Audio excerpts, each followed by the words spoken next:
Qad aflahal mu'minun.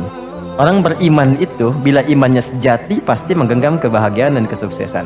Bagaimana menunjukkan keimanan yang sejati itu? Ayat 2-nya. Alladzina hum fi sholatihim khashi'un. Ternyata sholatnya dulu. Letaknya sebelum zakat loh, sebelum beraktivitas. Ayat 3-nya kan walladzina hum 'anil lagwi mu'ridun. Ayat 4-nya walladzina hum lizzakati fa'ilun. Gak mungkin zakat kalau nggak ada harta kan? Harta itu artinya diminta untuk kaya, untuk usaha. Nah, sebelum usaha, sebelum berkreasi, beraktivitas, sholat dulu yang benar. Sholat itu mempermudah jalan berusaha untuk mendapatkan lompatan keberkahan yang diharapkan.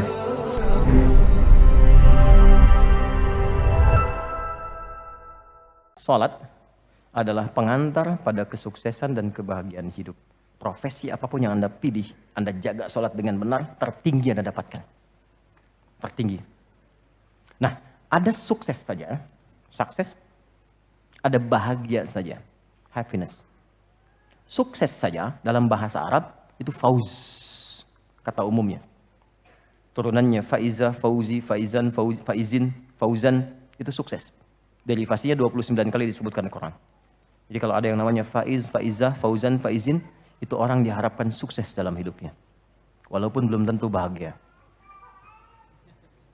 Kalau bahagia saja, belum tentu sukses, itu fariha namanya. Sifatnya farah perempuan. Laki-lakinya farhan. Jadi kalau ada yang namanya farhan, diharapkan bahagia selama hidupnya. Walaupun belum tentu sukses. Kalau Anda gabungkan keduanya, sukses dan bahagia, success and happiness, maka berubah kalimatnya menjadi falahun. Falah. Sukses dan bahagia. Coba cek panggilan sholat. 5 kali diperdengarkan setiap pergantian waktu. Hayya 'alas shalah. Kenapa sholat? Dijawab langsung, diperdengarkan di telinga kita. Hayya 'alal falah. Supaya engkau sukses dan bahagia. Diperdengarkan di telinga. Telinga bahasa Arabnya udhun, jamaknya adzan. Orang Islam setiap pergantian waktu, dari bangun tidur kamu harus bahagia. Siang hari kamu mesti sukses, mesti bahagia. Sampai mau tidur pun tidur dalam keadaan bahagia dan sukses. Diperdengarkan tiap hari itu. Sekarang yang punya kesuksesan siapa? Allah. Yang punya kebahagiaan siapa? Allah. Yang punya rezeki siapa? Allah. Anda sudah tahu Allah yang punya. Kenapa ketika dipanggil nggak datang? Allahu Akbar, Allahu Akbar. Kecilin suaranya tuh. Tapi Anda pengen sukses. Dan ingat loh, pemberian Allah itu sifatnya itu nggak pernah menetap di satu waktu. Nyambung terus sampai ke semua dimensi kehidupan yang kita lalui. Jadi kalau Allah kasih sukses dan bahagia, bukan cuma dunia. Alam kuburnya sukses, akhiratnya sukses. Itu bedanya dengan sifat dunia. Jadi kalau Anda ingin kaya di dunia, tidak sholat pun bisa kaya. Asal Anda mau kerja keras. Sifat sholat itu memberikan keberkahan pada kekayaan. Sehingga menikmatinya melahirkan kebahagiaan. Bukan stres. Keluar gelap, balik gelap, tiap hari ngitung. Punya kendaraan cuma dipanasin, hidupin, panasin, matiin. Capek. Ya. Tapi ada kenikmatan, ada value yang tinggi. Ke akhirat punya nilai. Nah kalau Anda genggam itu, berhasil diraih, maka berubah katanya dari salah jadi aflah. Aflah itu orang yang menggenggam kesuksesan, kebahagiaan dan tidak ingin dia lepas. Siapa aflah di Quran yang pernah dibuka dan ditampilkan ayatnya? Quran surah ke-23 Al-Mu'minun ayat 1 sampai 2. Qad aflahal mu'minun. Orang beriman itu bila imannya sejati pasti menggenggam kebahagiaan dan kesuksesan. Bagaimana menunjukkan keimanan yang sejati itu? Ayat 2-nya. Alladzina hum fi sholatihim khashi'un. Ternyata sholatnya dulu. Letaknya sebelum zakat loh, sebelum beraktivitas. Ayat 3-nya kan walladzina hum 'anil lagwi mu'ridun. Ayat 4-nya walladzina hum lizzakati fa'ilun. Gak mungkin zakat kalau nggak ada harta kan? Harta itu artinya diminta untuk kaya, untuk usaha. Nah sebelum usaha, sebelum berkreasi, beraktivitas, sholat dulu yang benar. Sholat itu mempermudah jalan berusaha untuk mendapatkan lompatan keberkahan yang diharapkan. Pernah dengar Abdurrahman bin Auf? Sebelum masuk Islam kaya kan? Kaya. Setelah masuk Islam, nggak kaya lagi. Hilang kekayaannya, tapi berubah menjadi kebangetan kayanya. Ya. Jadi Muslim dirampas hartanya oleh orang-orang Quraisy pada masa itu. Kalau engkau ingin ikut hijrah dengan Muhammad SAW, silahkan berangkat. Tapi hartamu kami rampas. Berangkat dengan pakaian yang melekat di badan saja. Silahkan. Ternyata beliau memilih hijrah. Itu nggak mudah loh. Jadi hijrah itu jangan dikira membalikan telapak tangan begini, nggak mudah. Dan Anda kalau berhijrah, yang pertama diberi bukan harta. Kalau motivasi Anda hijrah mendapatkan harta, salah Anda. Capek pasti. Bikin apapun capek. Kalau Anda ibadah untuk dapat kedudukan, capek. Capek. Tapi niatkan benar karena Allah. Yang paling menarik apa? Ya, saya berangkat. Dan jarak yang 400 km cuman jalan kaki, nggak ada kendaraan. Medannya nggak mudah. Tapi yang bisa menerima itu belum tentu semua keluarga. Makanya kalau suami ingin berubah, diskusi dengan istri yang baik. Karena kalau belum siap, kadang-kadang butuh waktu, nggak apa-apa. Istrinya ditanya, kalau engkau memilih ikut suami, kamu nggak dapat harta apapun. Silahkan berangkat dengan pakaian saja. Belum tentu sampai. Dan sengaja tidak dieksekusi untuk memberikan kesan kalau masuk Islam jadinya fakir, melarat dan sengsara. Tapi kalau kamu tinggal di Mekah, kami serahkan semua harta suamimu, kami angkat menjadi perempuan terhormat, silahkan pilih laki-laki manapun yang kamu inginkan di Mekah, kami fasilitasi pernikahannya. Bentar ya. Kalau Anda, para ibu, dalam posisi demikian, anggap suami nggak ikut hari ini.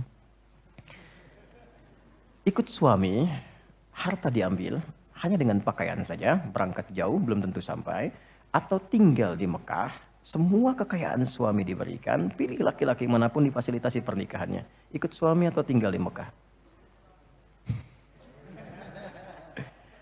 Lemah ikut suami.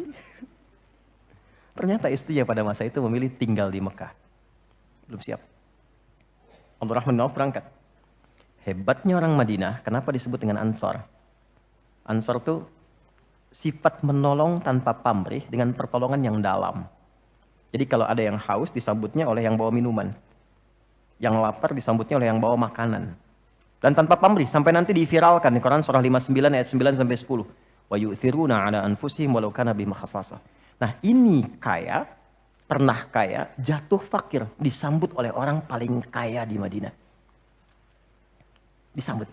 Begitu datang, perhatikan tawarannya. Beliau mengira kalau kaya jatuh fakir itu akan mengganggu kepada perasaan karena stylenya berubah. Jadi pikiran. Di fisika kan begitu ya. F1 sama dengan F2 kan. Gaya gerak sama dengan gaya dorong. Apa yang masuk itu yang keluar. Jadi kalau yang masuknya sedikit maka gayanya sederhana. Naik angkot, keluar, nunduk, sodakoh. Tapi kalau yang masuknya banyak, tampilannya beda kan? Keluar, jalan. Tapi jangan lupa, hukum gaya itu ada hukum Pascal namanya. F berbanding lurus dengan P. Gaya berbanding lurus dengan tekanan. Semakin banyak gaya, semakin tertekan hidupnya. Ya?